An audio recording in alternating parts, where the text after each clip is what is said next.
Now, this is KCEN HD News at 10. Now, we have learned at least 2 lawsuits have been filed against the West Fertilizer Company since last Wednesday's explosion, and we're learning more about the last inspection of the plant nearly 3 decades ago. KCEN HD News reporter Sophia Stamas continues our team coverage tonight with new calls for someone to take responsibility for the blast.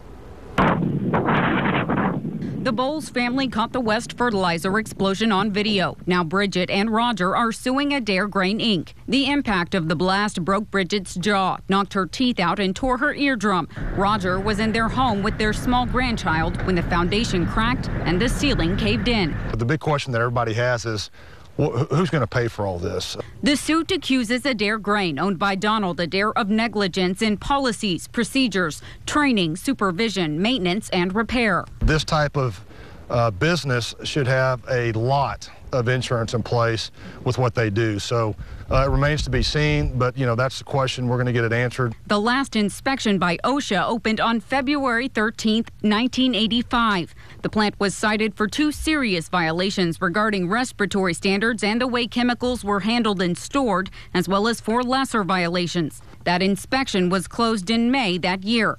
There has been controversy over whether the plant had much more ammonium nitrate than it was allowed at the time of the blast. Regarding just how much OSHA investigators at the site found so far, a spokesperson said in an email, OSHA does not provide comment during an open and ongoing investigation. By law, OSHA has 6 months to complete an investigation. If OSHA finds violations of the OSHA standards, then OSHA can issue citations, and those citations accompany a monetary penalty.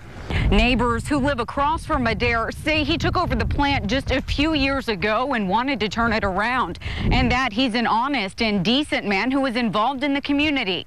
My heart goes out to the Adair family because I know they would have given anything to keep something like that from happening.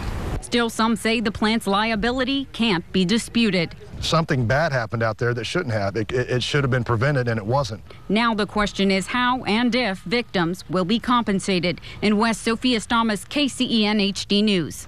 And Adair released a statement expressing sympathy for the victims. He says, quote, "The owners and employees of Adair Grain and West Fertilizer Company are working closely with the investigating agencies.